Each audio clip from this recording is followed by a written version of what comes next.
could only see my face, and I could not even get to see that number of students have already joined in the classroom. How many numbers of students have joined? So that is also important. Okay, now. Yeah.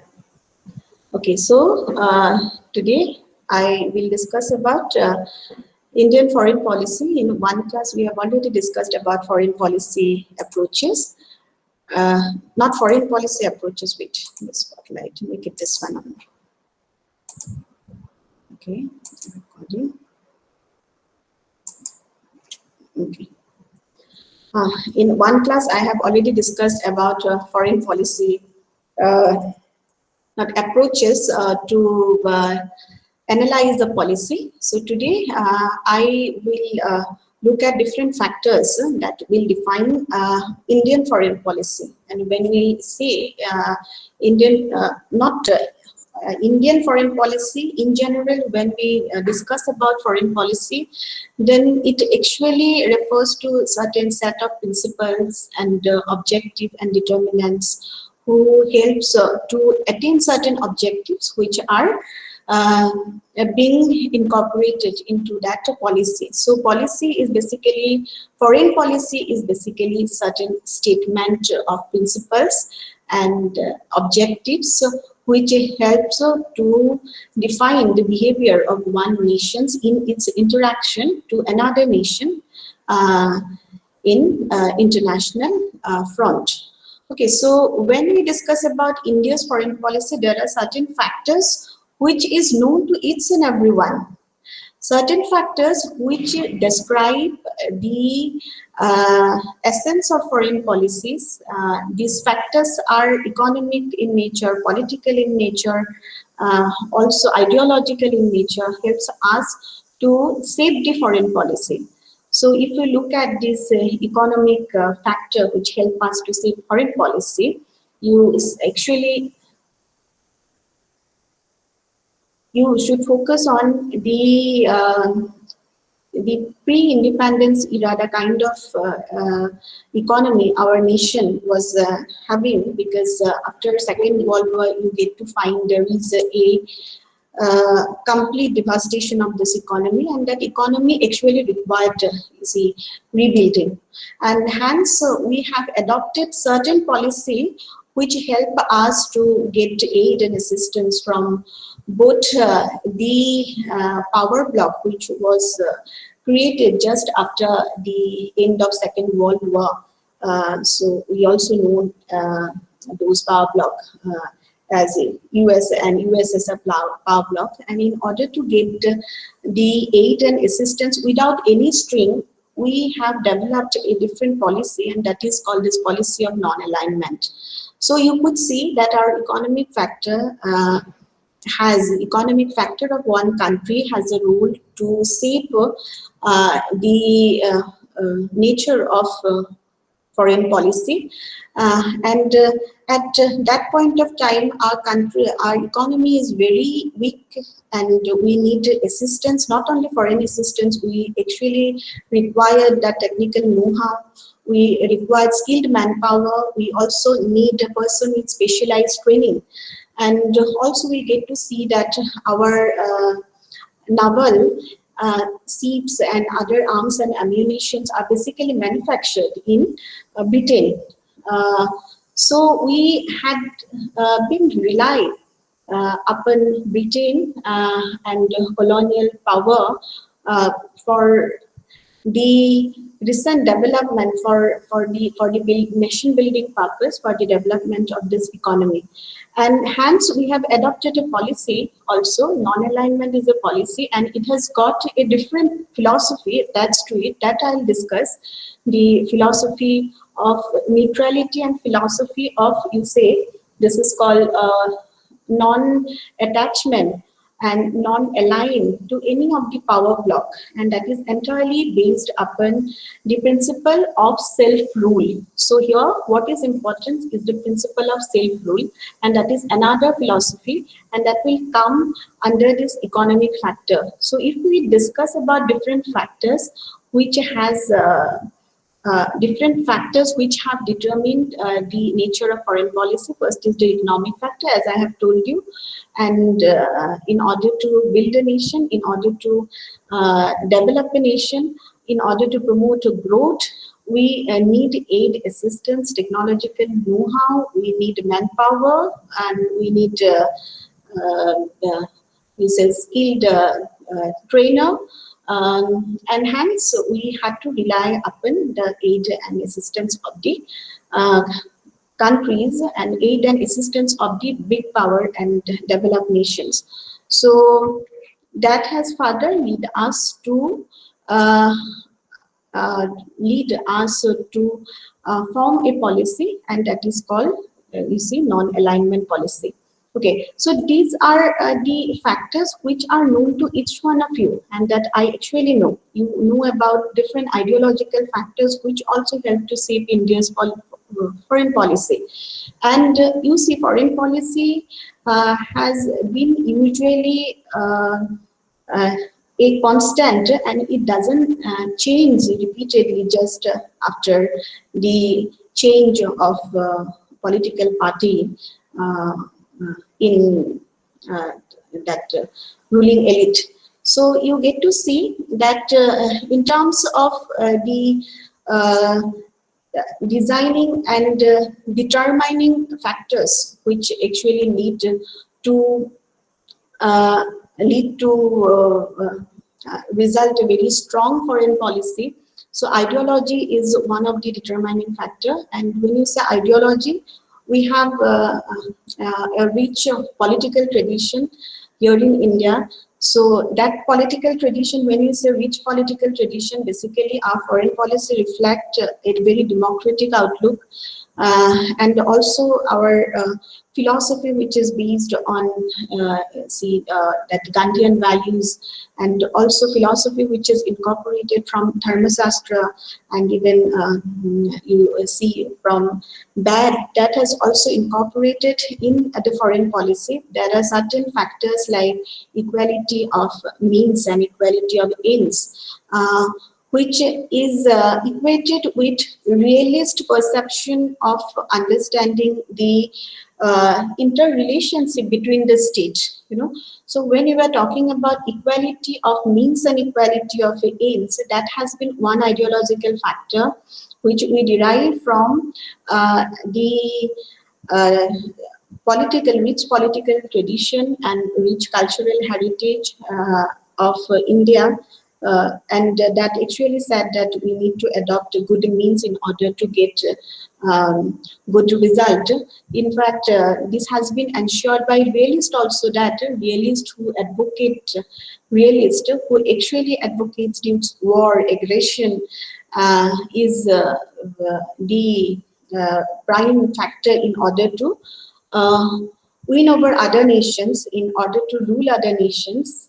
Realist also said that it is quite important for you important for one nation to go for right means to derive a right end. So that is another philosophy that has already shaped the foreign policy of India, and thereafter this Panchashil, that has been another, policy which has been adopted on the ideological ground, has also shaped foreign policy of India. And Panchashil agreement was concluded in 1954 between India and China, between two premier, there's Nehru and Savin-Law, and it has actually based on the principle of Vasudhaiva Kutumbakam, and that the universal brotherhood, and also uh, how to determine the conduct of uh, all sovereign state across the international front. So this is very important policy. This has been an important policy that India has adopted, which has been grounded on our ideological values, which is based on, ahimsa and non-violence, ideological values which we derive from Gandhian philosophy. And also, ideological values we derive from Buddhist philosophy. If you look at this Panchasil, you also find you can find similar kind of principles in Buddhist philosophy, and this is Panchasil, but that is entirely in terms of code of conduct made for individual. So individual code of conduct for self-governing, which is very important, how to how to govern ourselves based on certain conduct, you say that truth, celibacy, and not to steal and not to do any harm. Uh, at the same time, at that point of time, Sukarno of Indonesia, Sukarno has been the premier of Indonesia, and that you might know, he has also adopted Pancasila as a national policy, but his idea of Pancasila is basically based on faith in nationalism, faith in independence, faith in God at the same time, faith in socialism. So you see the kind of Panchasil agreement. There is a similarity between agreement and similarity between the principles in even Buddhist philosophy, as well as you see the policy which is adopted by Sukarno. India has adopted this Panchasil principles as a part of formulating the bilateral relationship with our neighbors, and that policy is entirely based on the good conduct with neighbors, and code of conduct that a nation state, a sovereign state, need to carry out in its relationship with neighbor countries and with another state actors. So hence we see that ideology has a role in shaping our policy. At the same time, in India also we have realists. We have realists like we have, you see, Kautilya. Philosophy of Kautilya has influenced our foreign policy to a certain extent. Now we actually see Kautilya's philosophy is getting much more prominent than earlier, work of foreign policy. Now we have given more importance to Kautilya's philosophy, because earlier we actually see this foreign policy has had a kind of idealistic tints, more of idealistic things, and it actually gave emphasis to that moral value or idealism. When you say idealism, it actually spoke of peace and cooperation and friendly relation with neighbor countries and with other countries. So, and that has been the guiding force of India's foreign policy, why it deals with any other nation. Okay, and when we are talking about Panchasil, which has been another very important policy, important foreign policy, you can say important part of foreign policy, an important principle of foreign policy, and it actually emphasizes on mutual respect for each other's territorial integrity and sovereignty. It also emphasizes on mutual non-aggression. Second, third, it emphasizes on mutual non-interference in each other internal affairs. And fourth, it emphasizes on equality and mutual benefits between and among nations who are into that bond and ties. And fifth is, I think, that non-aggression. And fifth is mutual non-aggression. Okay, so these are certain principles which have been followed in order to carve out India's relationship with other countries and in our interaction with other countries, and that has already, you say, it has attained. Okay, Bunadip, you have a problem? You have a problem? You have raised your hand. Okay, so we actually get to, okay, so we get to find, my mistake, okay. So we actually get to find that so certain principles have been the main determinants of Indian foreign policy. Accordingly, non-alignment movement, all of you are aware of that movement, and this is basically neutrality and a detachment from both the power bloc. You also know this international milieu during that period of time when our foreign policy was shaped. International milieu was such that there was the end of Second World War and a new uh, aggression has been developed between two power bloc, and that is a chain of bitter activities has been developed between these two power blocs, Soviet and USSR, and Cold War has been already swept away, and India has decided to adopt a policy of independence and not to align to any of the power bloc, either US or Soviet Union, but to have its own policy. That policy is entirely based on self-rule. As I have already told you, it is entirely based on independence, and this policy is based on making a nation of some consequence. Although we cannot arrive the position of big power, but we also cannot look at ourselves as a nation of no consequence. But we want to see that we want to flourish ourselves as a nation of consequence. We also want to have that aid and assistance from both the power bloc in order to have a secured national interest. We have adopted that non-alignment movement, that NAM policy. Now, when we are talking about NAM policy, it is also essentially associated with national interest. Let me tell you, when you are talking about national interest, even certain perspectives are there to look at international relations.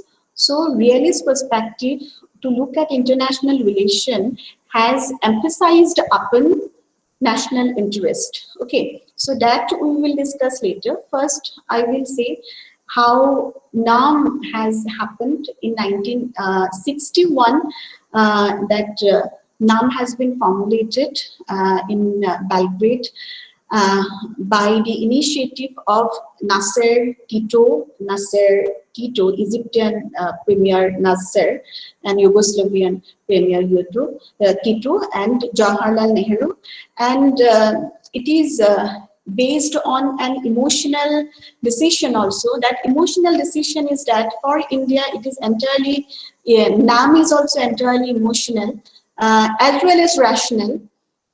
You cannot say entirely emotional. It is a development of both rational and emotional, you say, uh, uh, rational and emotional stimuli. As you see, emotional just because we have been colonized for a long period of time. So we cannot ally with Western power, and we cannot allow ourselves to be completely ruled by, you say, Western, power, and submerged to their policy, their interest, and wanted to have that independence. And rational in the sense that uh, uh, by being allied to, or you say, friend to another one, one block, we do not want to lose aid as assistance from another group. So in that way also you can look at that NAM or non-alignment movement or NAM policy, which is a very neutral approach on Indian part, and that has helped to save the nature of Indian foreign policy. Okay, and then what we could see is okay.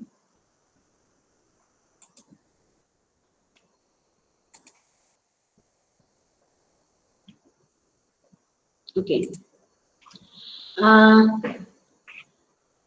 then you see that There are also personality factors which helped to define the foreign policy. At that point of time, you see personality factor has influence to adopt certain decisions during a different period of time, during even Indo-China war, during Indo-Pak war. So Nehru is one who has a very towering personality, and that has actually relegated all to, you say, all foreign diplomat to simply the footnotes of Indian diplomacy. Uh, and we see he has actually uh, he is the main key factor to shape the power like in foreign policy, and he is a man of, you say, unusual stature. It is also defined a man without any malice and any, you say, any fear. And it is also said that India is in safe hand. And so you see that Nehru and his charismatic personality, that character of mind and character of that order, which made him a man of exceptional power, and which is reflected even in the foreign policy. And he has been assisted by, you say, K.M. Panikkar. Then we have other name like G.B. Pant. G.B. Pant helped him to take decision during Indo-Pak war. And also Vallabhbhai Patel was there, who has been one of his advisors in the cabinet, who also helped to design Indo-Pak policy. Then K.M. Panikkar and V.K. Krishnamanan helped to shape Indo-China policy. And then we have also people like T.N. Cole, D.P. Dhar, who has helped during who has been advisor and helped to shape policies with neighbors during Indira Gandhi's rule. So you see that's how personality factor has influenced Indian foreign policy. And apart from this, we could also see that India has taken some policies, some principles. One is NAM, one is Sipansasi, and there is also another principle, and that is called Anti-Imperialism Anti-Colonialism. And how India has advocated anti-colonialism just after independence. India has actually called and recall the troops Britishers have sent to suppress the freedom struggle in the Dutch colonies, and one of the Dutch colony is Indonesia, and Indonesia was under Japanese hand, and once Japanese were defeated in the Second World War, so Netherlands also tried to rule over Indonesia, but India helped Indonesia to fight against Netherlands, and to also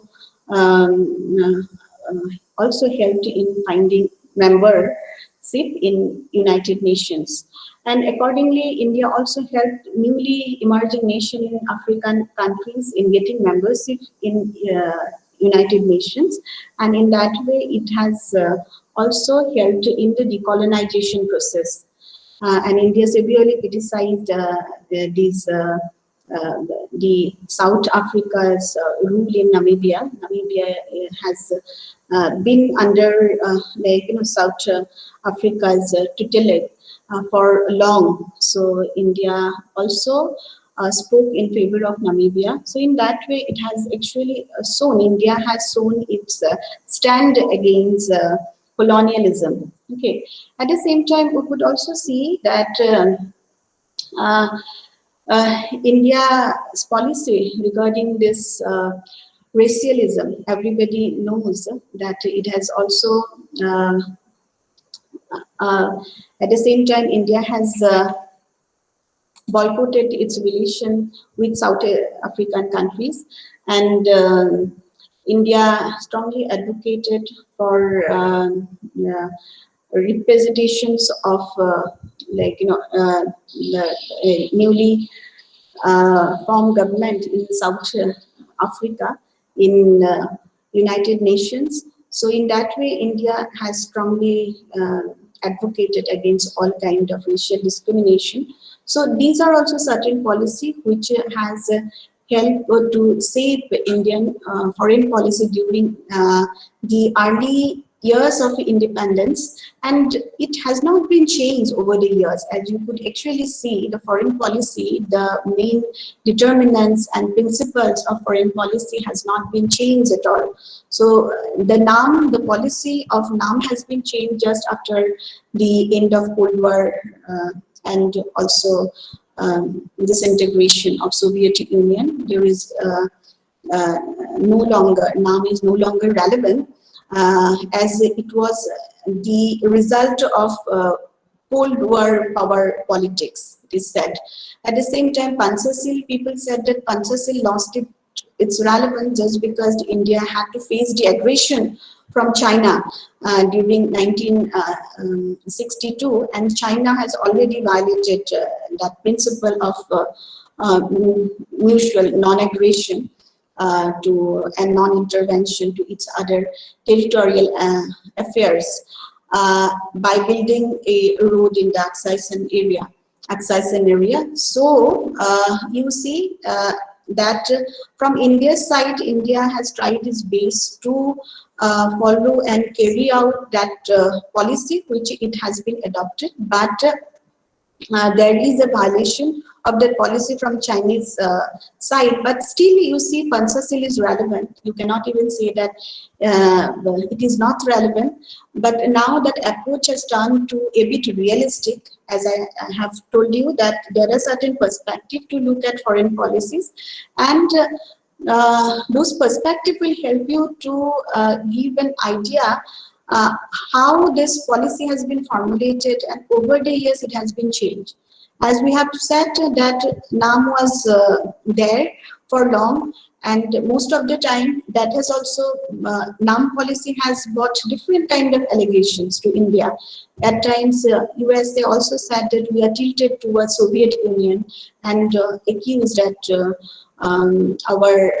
we have compromised, India has compromised in terms of exercising that NAM policy.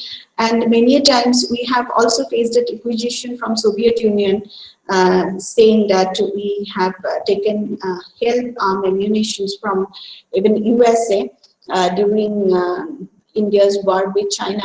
So in that way, we have compromised NAM policy. So that kind of allegations were there during Cold War period, but NAM has lost its relevance. But you see, there is a new kind of order it has developed, and all the countries, although have not, all the countries belonging to NAM has not formed a different regional forum or cooperation or any kind of institution to exercise its jurisdictions over nation state. But you see, these countries have facilitated their policy of cooperation and world peace and peaceful settlement of dispute. So most of the countries who have been advocated and embraced NAM, non-alignment policy, still believe in peaceful settlement of dispute, and they are still highly idealistic, and their policy is based on some moral ground, and also see that they believe in world peace. Okay. So after we look into these very factors, these are basically this the principle of foreign policy. We see this NAM, we see Panchashil, we see anti-imperialism, anti-colonialism, anti-racialism. So these are certain factors which help to define India's foreign policy just after independence. Now we will look at some perspective which will give us the idea based on which we can interpret these very principles. Okay, so this is quite important. Let me tell you about this very perspective. So one is realist perspective, which most of you know. Realist is one perspective. I'll first tell the name. So realist is one perspective. Another one is liberal perspective. Another one, third one is constructivist perspective. Fourth one is a critical geographic perspective. Fifth one is a critical theory perspective. Sixth one is Asian perspective. Seventh one is a securitization. That is also one perspective. And eighth one is post-colonial perspective. Ninth one is post-structuralism. Okay, so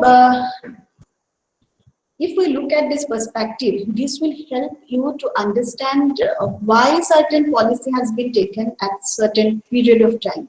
So you see, realist perspective is basically based upon self-interested nation state. So nation state is the actor.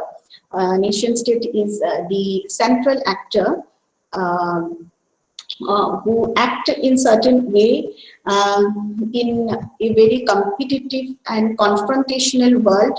So from realist perspective, world is highly competitive, confrontational. So state has to act in certain way in order to survive. Okay, in order to survive this competition, in order to survive this confrontation. So that happens to be the realist perspective, and it is entirely based on human nature. So we could actually see there is an Athenian philosopher who said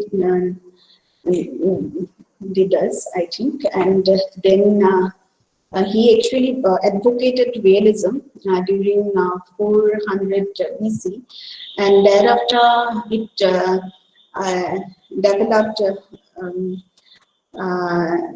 different kind of assumption over the years. And we have also Niccolo Machiavelli, who wrote Prince, and he has been a realist who also look at the world from realist perspective and self-centered interest of state, let me tell you. So state has been the sole actor in terms of realism, nation state, and the way state behave in its interaction to other states, the way state behave in the international front, and the way state interact with other states is entirely based upon the, you say, egoistic and uncooperative, self-centered, non-compromising human nature.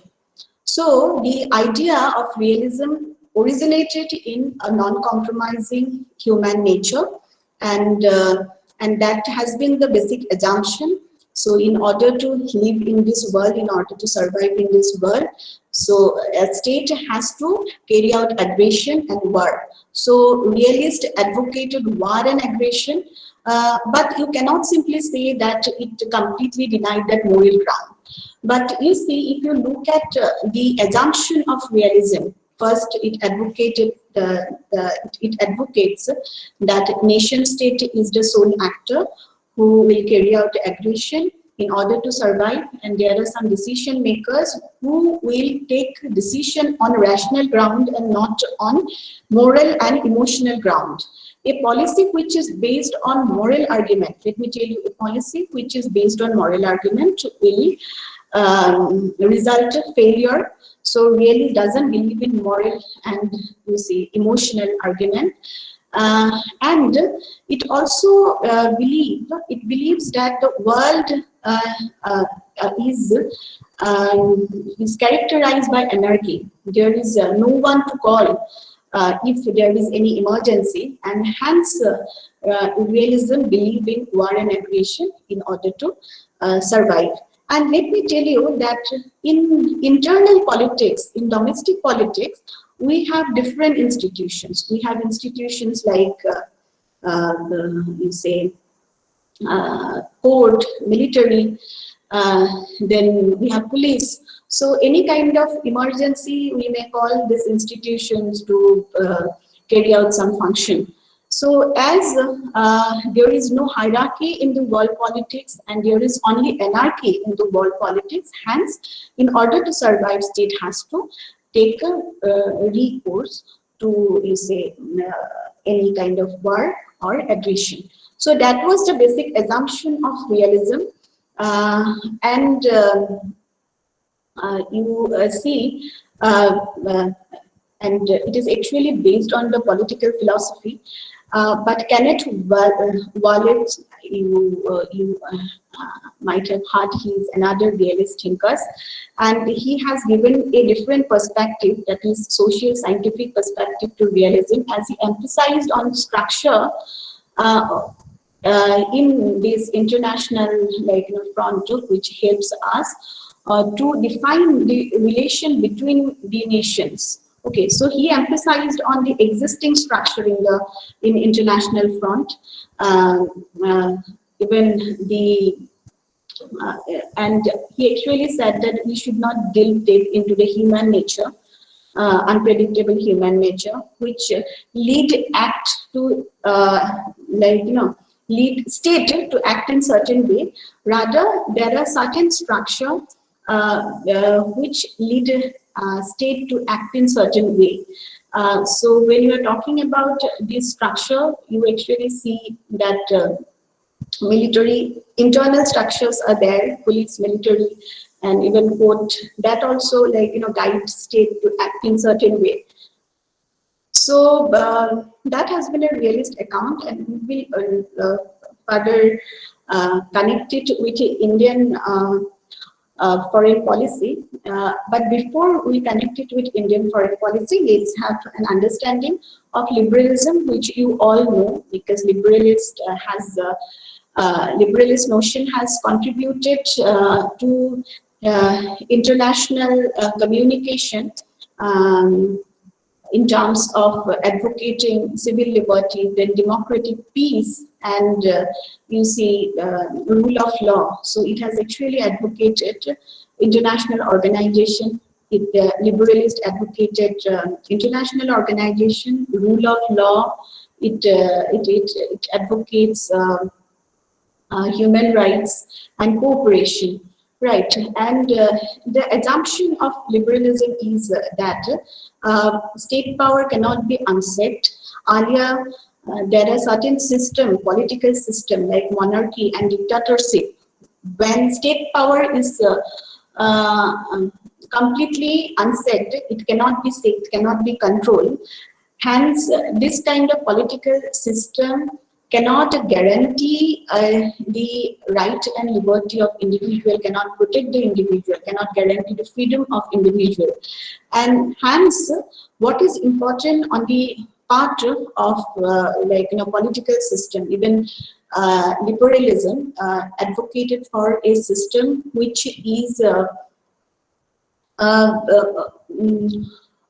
which is free from this kind of power, which cannot be unchecked. At the same time, which can also protect the freedom of individual without subverting the most essential human liberty. Okay, so liberal perspective, liberalism, they always, you already know about this very perspective, but I'll again tell you that it actually advocated limited state. At the same time, liberalism also looking for a system which is based on trade and cooperation, looking for a system which cannot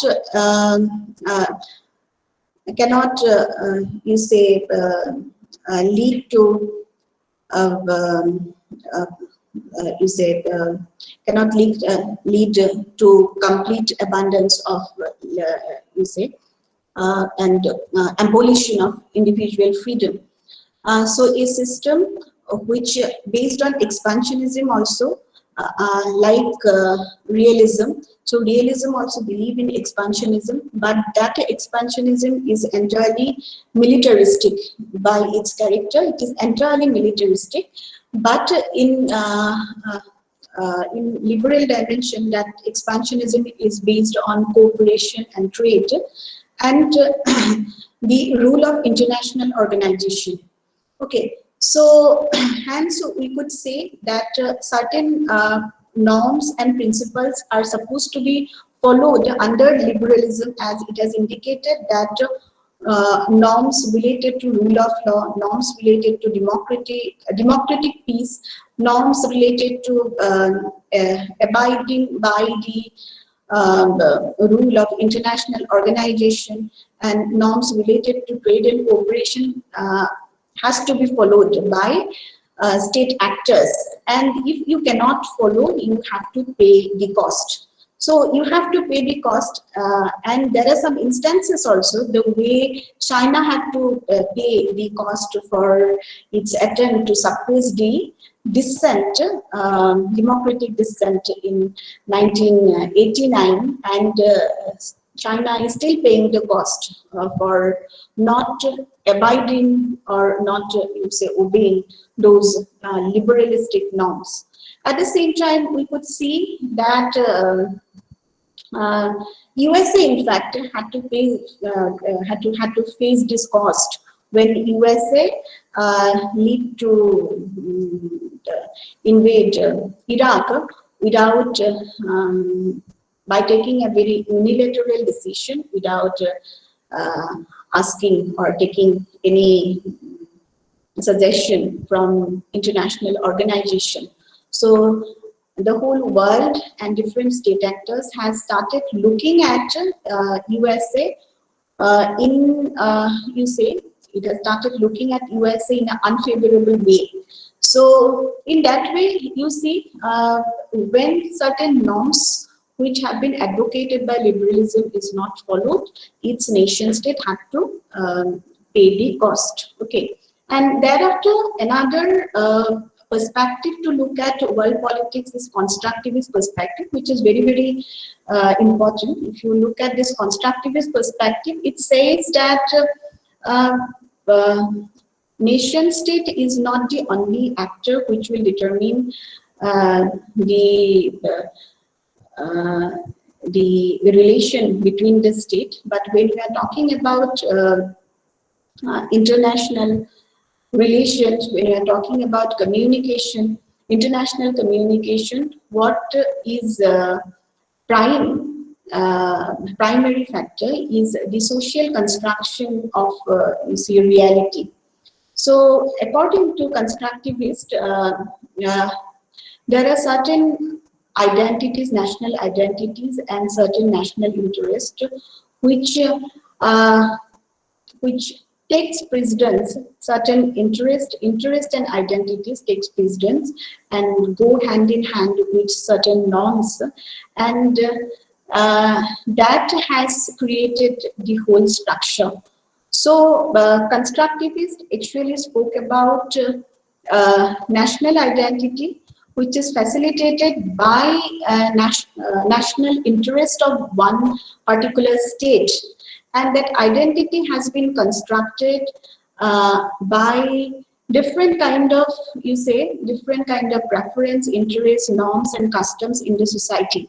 Okay, so it is not that nation state is the sole actor to the and the position of the nation state and strategic position, geographical position of the nation state will define whether it is strong or not, but some internal factor and you say that ideational factor will define that character of one particular nation. So here, what is actually important, let me tell you that there is a very important example that Bhutan's national identity. Bhutan, it's a very small hermit, it's a kingdom, right? It's a very small, tranquil nation.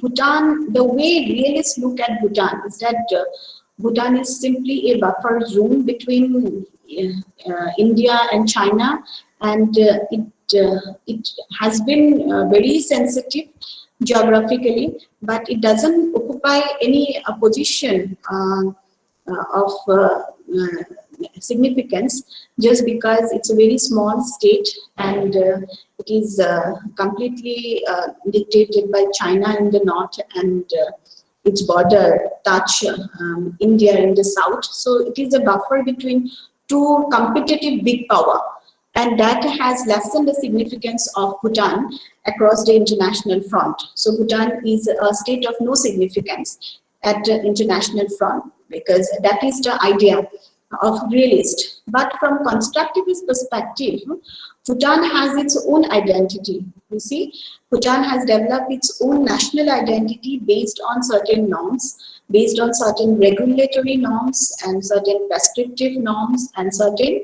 constitutive norms that will regulate the behavior of Bhutan as a state in its interaction with other states. Okay, and that will also prescribe how Bhutan should behave at a World Forum. Bhutan has also taken United Nations as a forum to promote peace.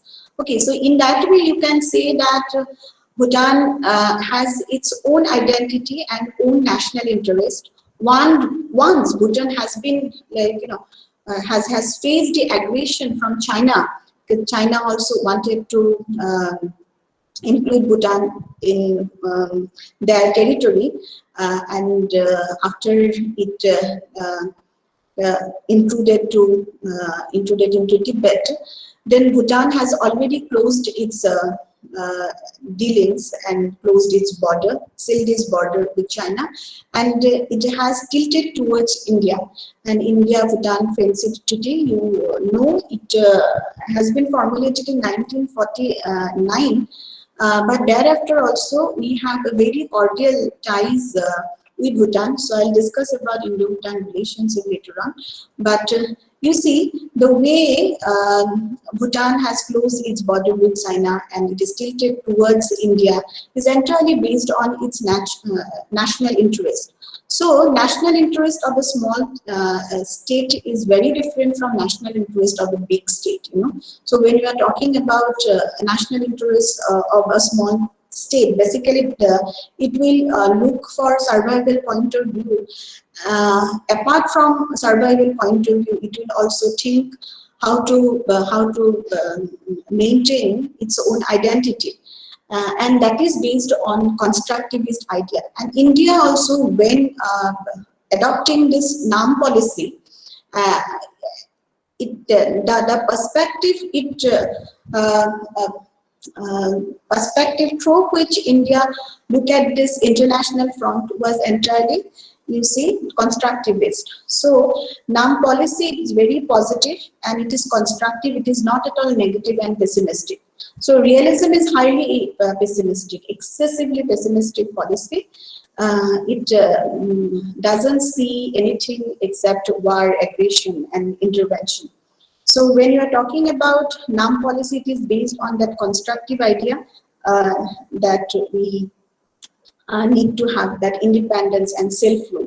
Again, Bhutan's national identity is based on this constructivism, based on certain norms, and the way they have maintained their identity. You could also see that there are certain norms like you say, as I have already told you, regulatory norms are there, prescriptive norms are also there, constitutive norms are there, which define their way of behavior, define their behavior towards other nation.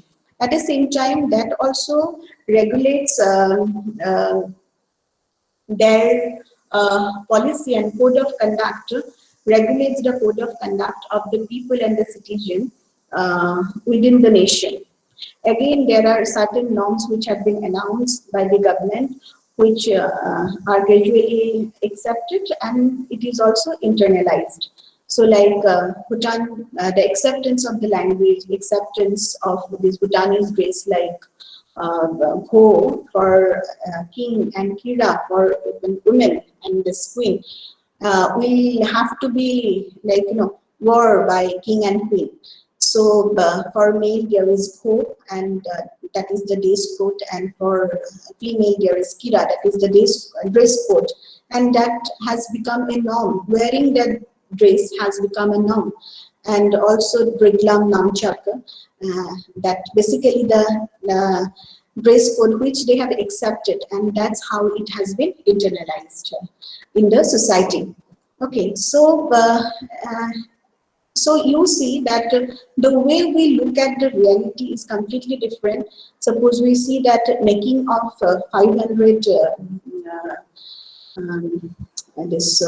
500 military weapon by Britain is not considered a harmful act, is not considered as an act of, you see, aggression.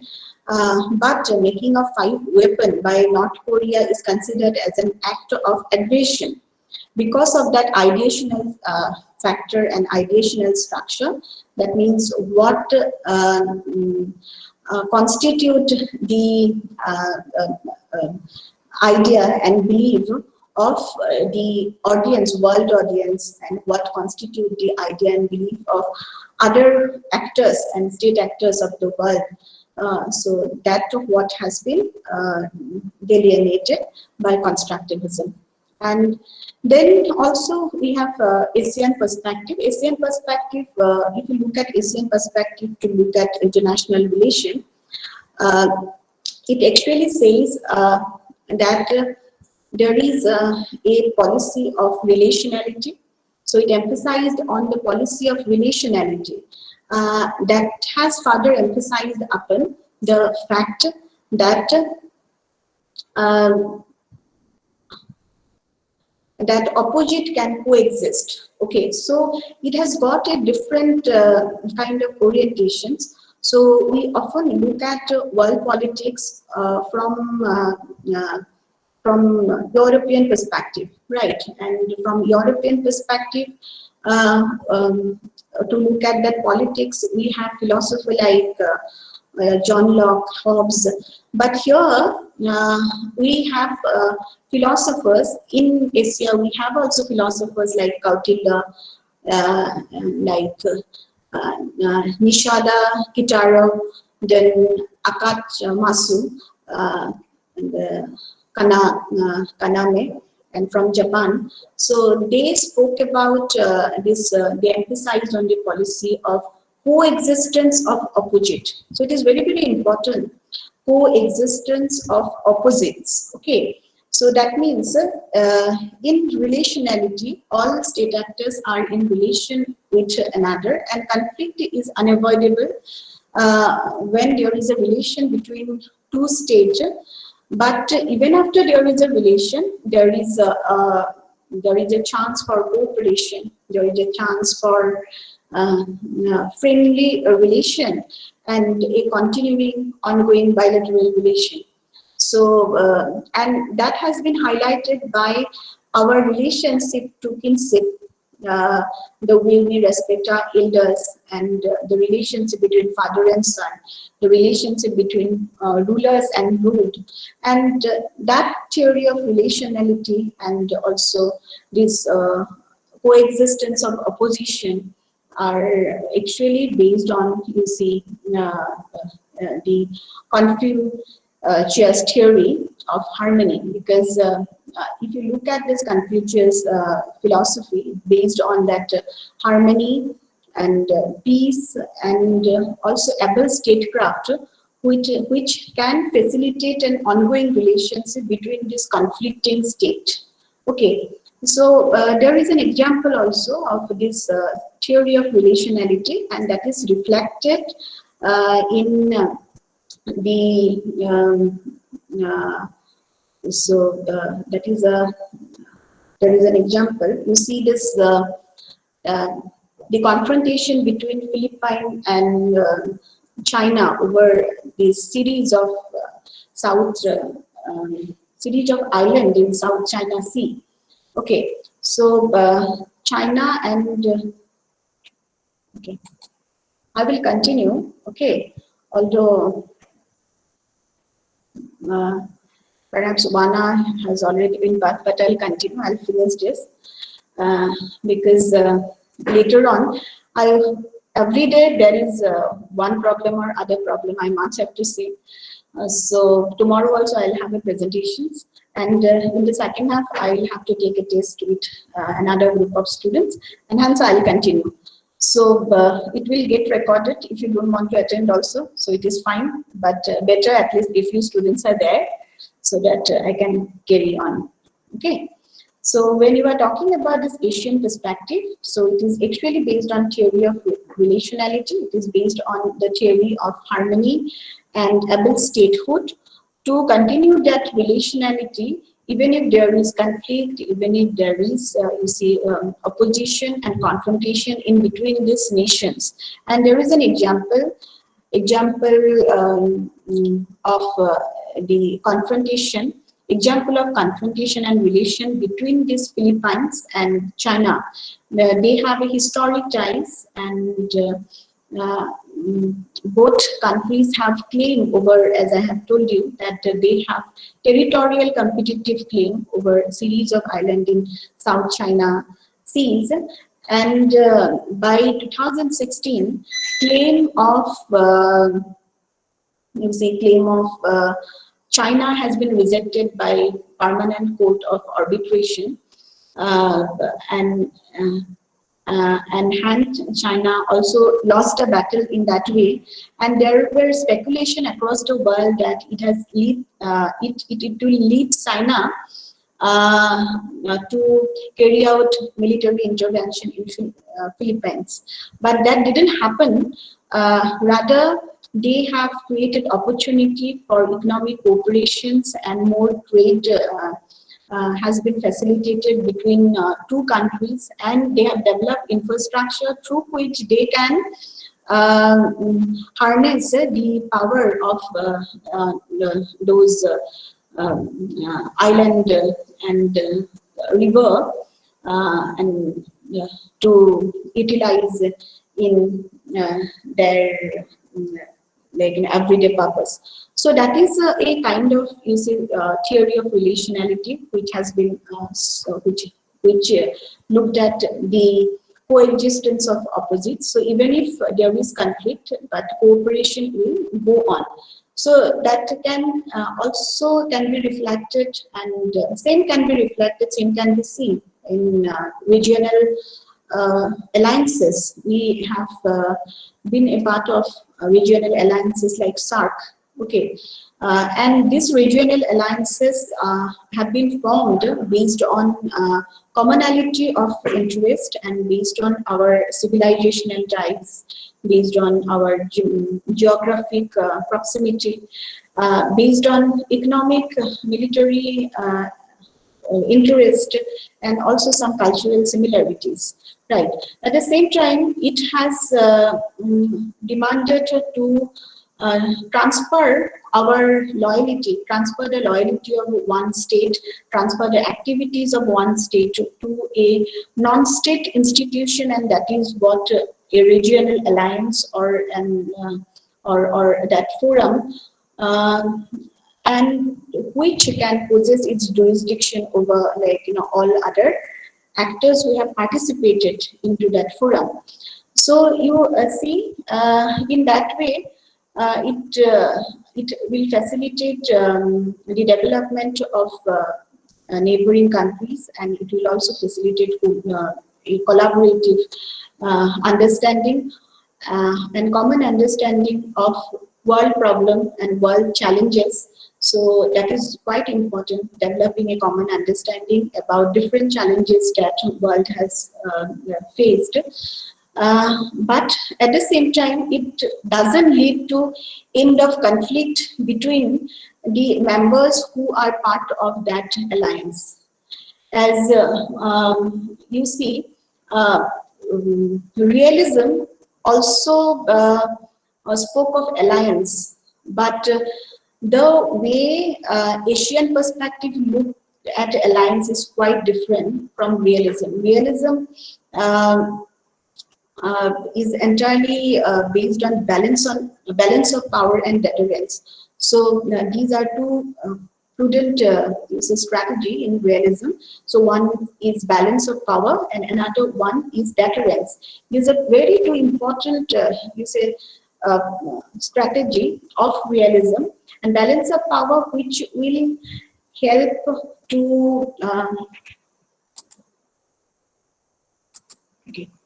balance of power, which will help to increase the capacity of one particular state and undermining the capacity of another state. Okay, at the same time, it is a prudent strategy because it is because of balance of power you could get to find some flexible alliances across the world. Okay, So flexible alliances means you see there are alliances between US and USSR during Second World War, because they have perceived Germany as a common enemy, right? Just after the end of Second World War, they have turned to bitter enemies, and alliances have been completely carved. So you see, realism has spoken about flexible alliances. It has focused on these flexible alliances, which will help to create a balance of power across the international front, and that way no state can rule over another state. But here, when we are talking about this regional forum, regional alliances, this is based on the theory of relationality from international perspective. And theory of relationality has been advocated by, you see, uh, Asian perspective. Asian perspective also spoke about flying goose model. So flying goose model is uh, that flying geese model says that the most powerful one will provide that unilateral concession to the least powerful one within that regional framework. Okay, in that way, each developing country can also catch up the industrialization once they get some assistance, some aid from a highly industrialized country. And based on that, there is a policy of aid and assistance. When we are talking about the policy of aid and assistance, that is entirely based on that flying good policy. Here, when we are talking about this one-time development assistance, which we get from Japan since 1955, so that flying goose policy was applied because Japan was that emerging nation, economically emerging nation, economically highly resurgent, and have given assistance to less developed countries in order to help them to catch up the development. Okay, catch up the, you see, the development and industrialization, and gets up that pace that they have created. So that is the basic of the regional alliance that we are looking at. This is not a flexible alliance that realists looked at. And deterrence also another prudent strategy that realists spoke of, and deterrence is basically use of force. Okay, so that is different. That is from realist perspective, and one is from Asian perspective. That's how we can look at international relation. Okay, Rudra has some question, I guess. Yeah, ma'am. It's like the Marshall Plan in European country, like after the World War. Sorry, Is the Marshall Plan also is like the foreign policy? who's? Marshall Plan, 1946. It's a Sorry. Can you be a bit loud? Marshall Plan, ma'am. Marcel, can you write it Marshall down? Plan. Can you write it down so Okay, that I okay, could okay. get it? Okay.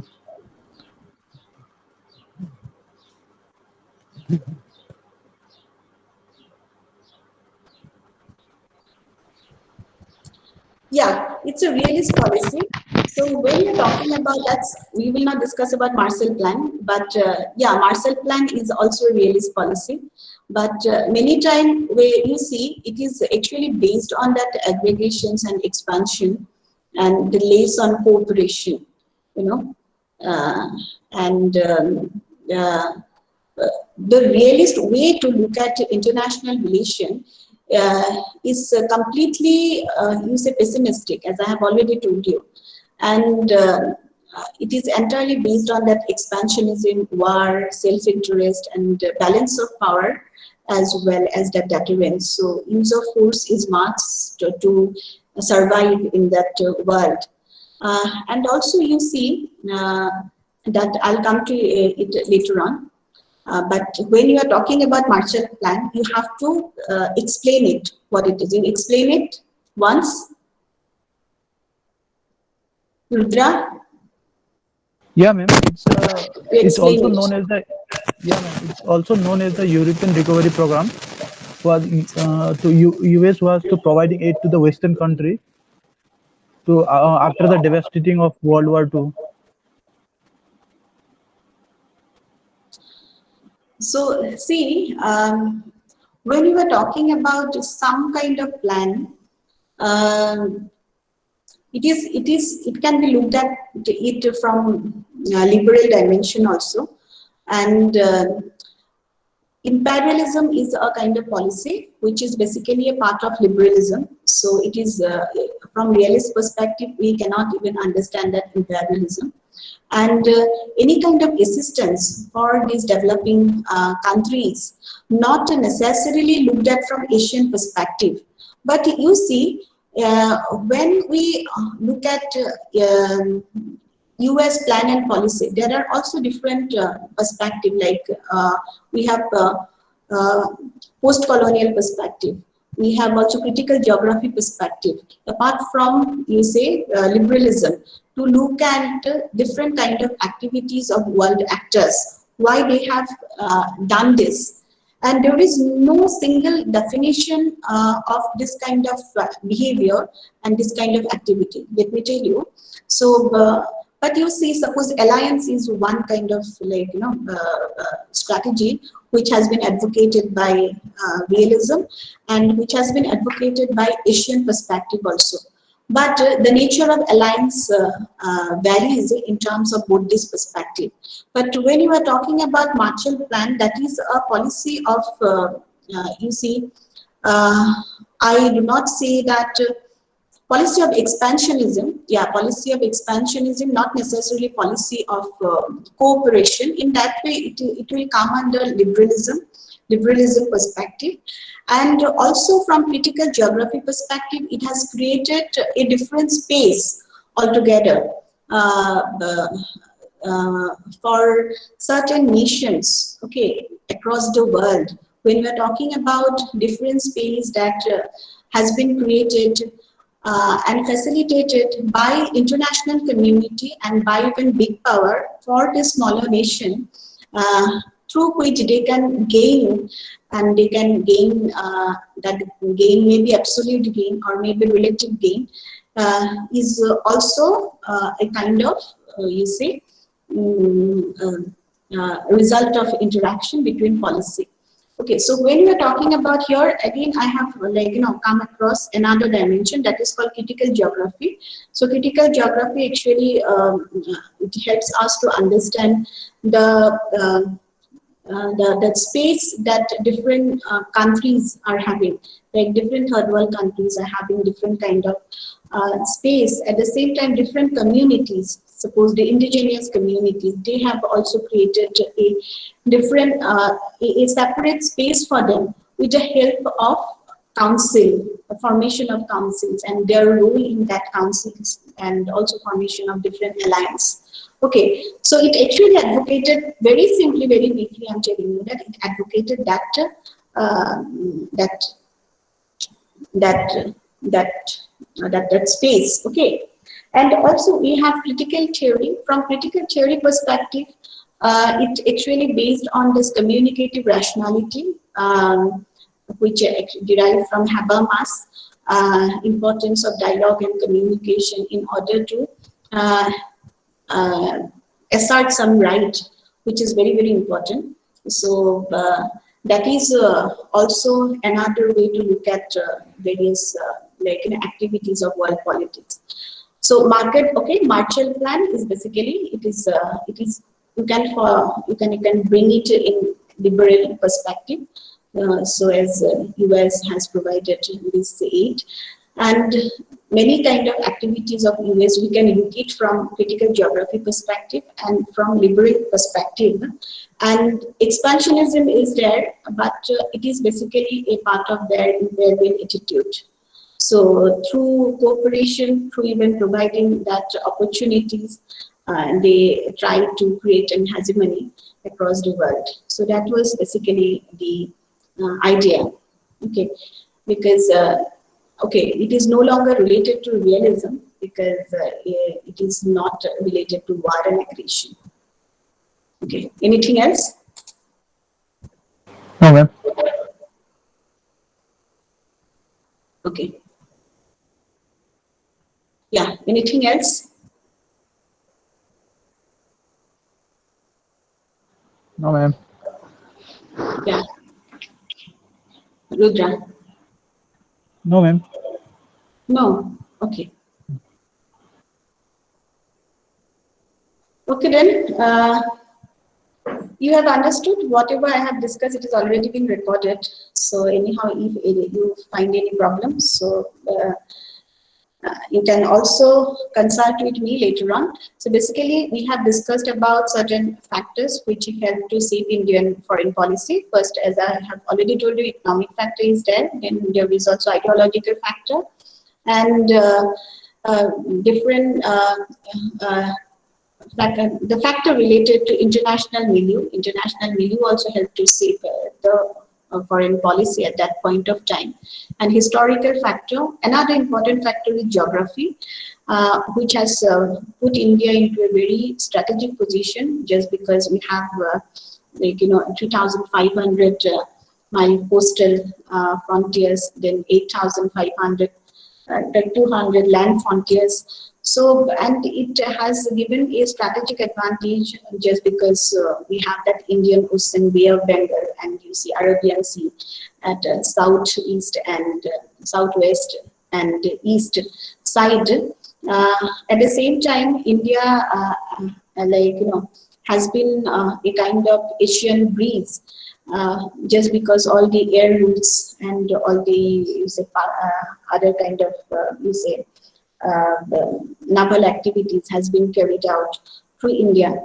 Hence, there is a strategic role, geographically important and strategically important role India is holding across this world just because of this unique geography.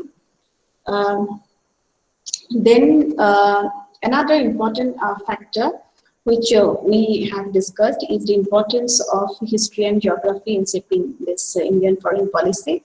Then we have moved to different theoretical perspective which help us to understand these very determinants of Indian foreign policy. And accordingly, we have seen that we have realism. Realism has been advocated by foreign policy makers later on. So Atal Bihari Vajpayee also looked at from realistic perspective while he advocated, Kargil War. And at the same time, Indira Gandhi's policy relating to this Pokhran test is entirely looked at from realistic perspective. But you see, it doesn't necessarily involve the alienation of moral argument here. Although realism said that if your policy involved that morality and emotion, and that policy is weak policy. But on the basis of national interest only, India has supported disarmament, and on the basis of national policy only, India has also advocated uh, uh, on the basis of disarmament, India, on the basis of national interest, India has actually advocated this Pokhran test, and also India has developed a nuclear option.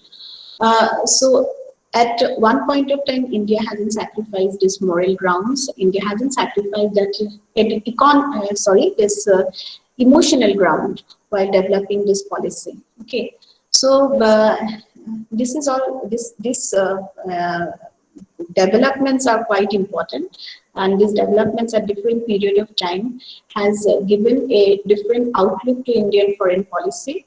And we also see that our party structure has also influenced this foreign policy.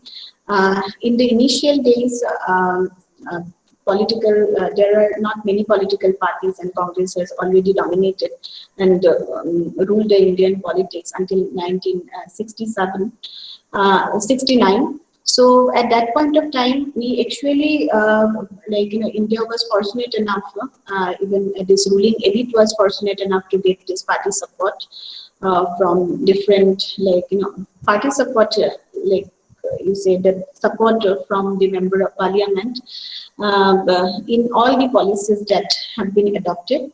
At the same time, in terms of parliament also, we could see that it had become, it actually acted like a rubber stamp at that point of time. Okay, so this is important, and once parliament acted as a rubber stamp, and all foreign policy decisions are basically taken by the political executive. Okay, and political executive is so very strong that it has already relegated policy to the footnotes of like, you know, to any footnotes of Indian, other actors to footnotes of Indian diplomacy.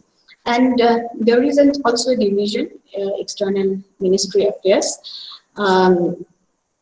So external affairs ministry here in India, and in external affairs, apart from this, like in external affairs ministry, we have also other division which support this, assist this external affairs ministry. We have historical division, and we have planning, policy planning and review division, which have assisted this external affairs ministry.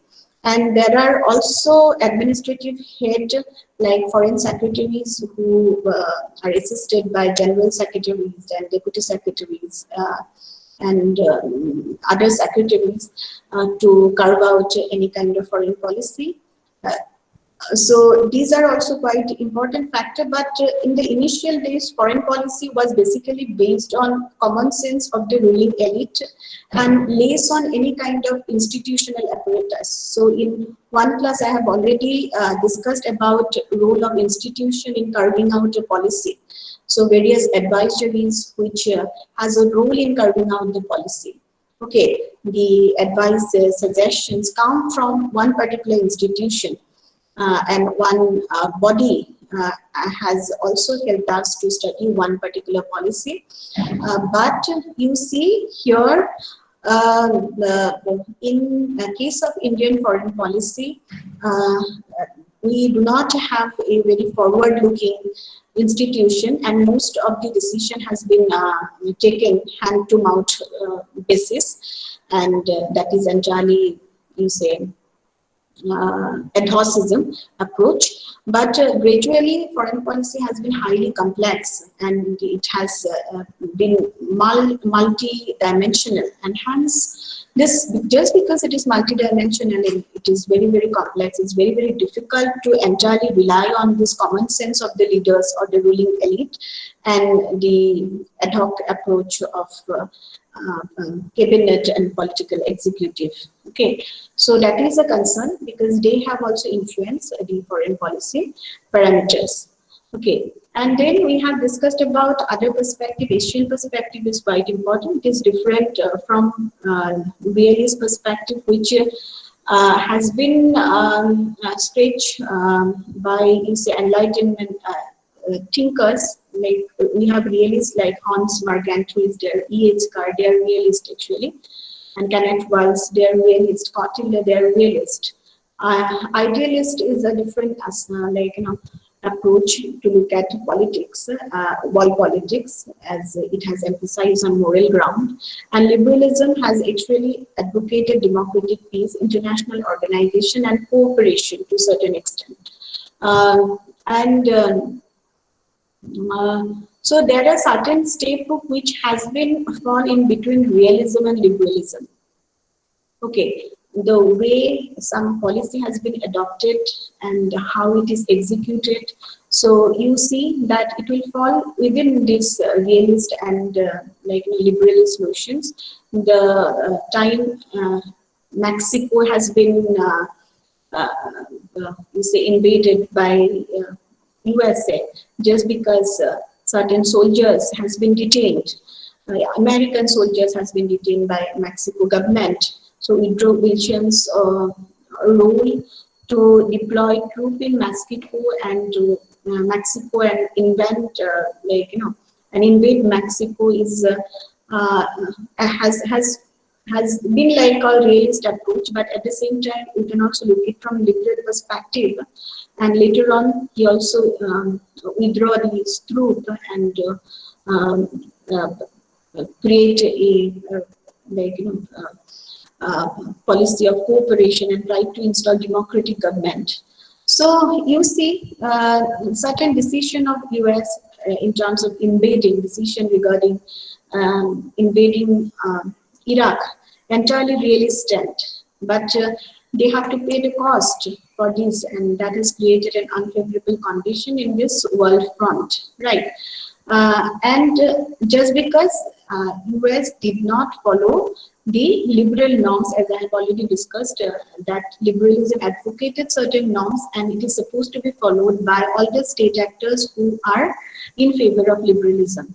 Because democratic peace is one, and there's cooperations, then you see this uh, uh, non-aggression is also one, as well as following the rule of international organization, rule of law, protection of liberty, civil liberties are there. So if there is no space for dissent, there is no space for freedom, and also you say if you undermine this order of international organization, so definitely you have to pay the cost. So these are important dynamics. We will not go in details. There are also post-colonial dynamics. It has looked at the third world politics, and even it has also gave a different dimension to, you say, third world women, and not only it just spoke about undermining this or revolt against, not undermining, revolting against the patriarchy, but it also spoke about revolt against the inequalities and revolt against these systematic exploitations. Okay.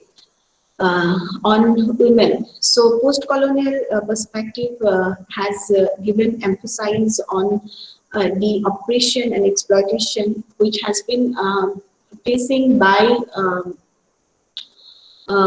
colonized country for long, and various repercussions the citizens of third world countries are facing. So triple burden phenomenon on women has also has been highlighted by post-colonial theorists, and they have given a different perspective to look at the world. And constructivism is one which actually spoke about the social identity and you say national interest, which are amalgamated, and it is entirely based on, you see, it is entirely based on some of the based on some of the ideational factors, and the way you define yourself, the way you define the norms and follow that norms, whether you behave with a logic, there is a logic of appropriateness to define the behavior of one particular actor in the world politics.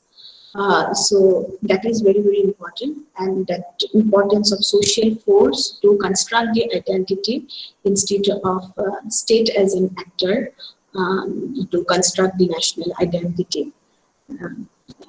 At the same time, also what is important is securitization. That is another very, very important dimension to look at world politics.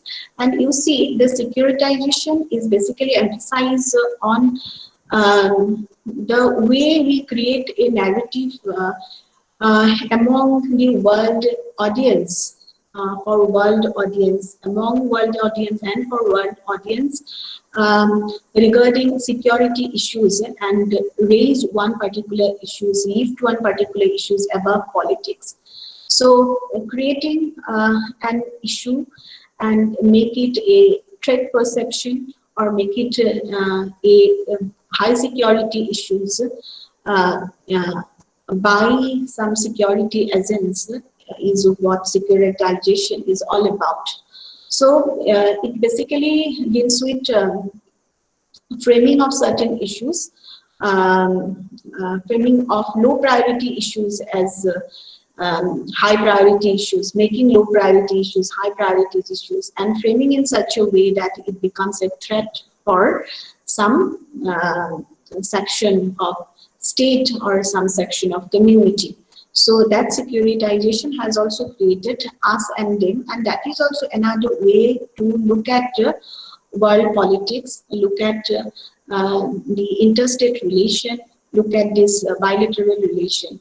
That war on terror, that is entirely a threat perception, and we can look at it from securitization perspective, war on terror, because that is constructed by securitizing agent. There are securitizing agent, like we have politician is a securitizing agent, right?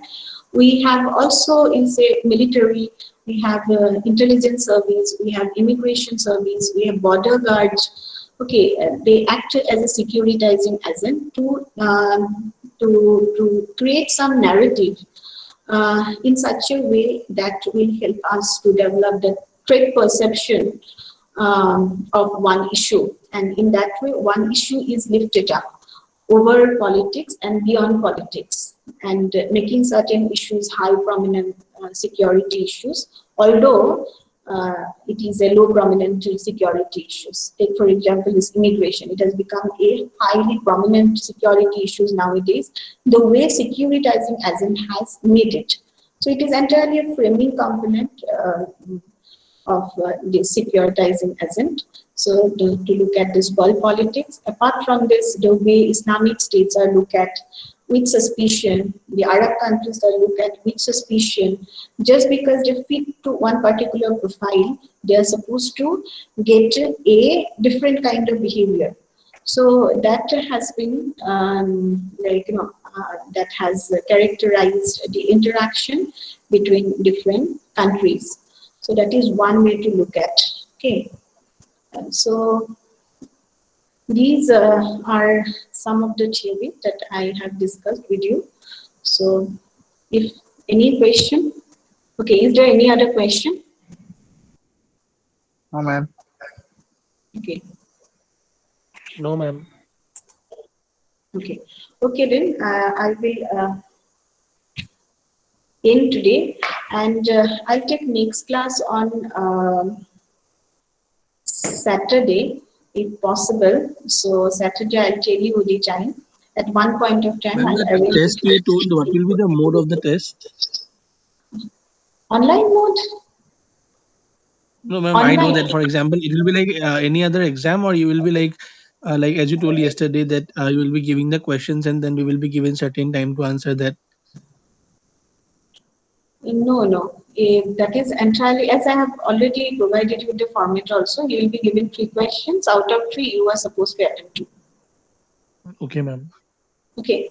So this is very easy. So I thought of giving you an assignment only and making a 60 marks question paper, and or maybe at one go if you go for write for 60 marks question paper, so you don't have to devote much time to this paper in between, but looking at the progress of other paper which we are offering this time, so I thought that okay, it's better to take a test, and I will not create a burden on you. Hence, I have given only a few topics, so there will be 3 questions as I have told you based on those topics which I have shared with you. Okay, and so that Okay, you can ma'am. have more options in the major term, and that is in term. If I give you more options, you can choose from that options. Hence, I will limit the question. Instead of 4-5 questions, I limit it to 3 questions.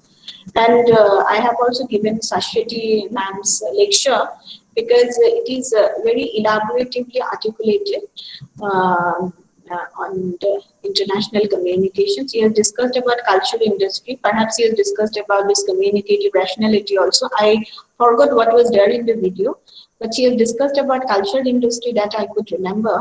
So you go through that video. So if you see that you can, okay, you got whatever ma'am has articulated. So it's fine enough. You can address that question. You can write that question, answer that question, or Otherwise, I can take a class and we'll provide some additional information and understanding on this cultural industry and cultural hybridizations. And also there are some important dimensions which are to be covered in regard to, you see, public sphere agenda setting. Then, as I have already told you, communicative rationality, which is very, very important to look at media's role in politics and in international front. And these theories are international theory. When we are talking about critical theory is an international theory. Okay, so it is also based on Frankfurt schools. It has rooted in Frankfurt schools and Habermas theory of public sphere. Okay, so that's it. Okay, then. Yes, ma'am. Thank you. Thank you, ma'am. Stop recording. Stop.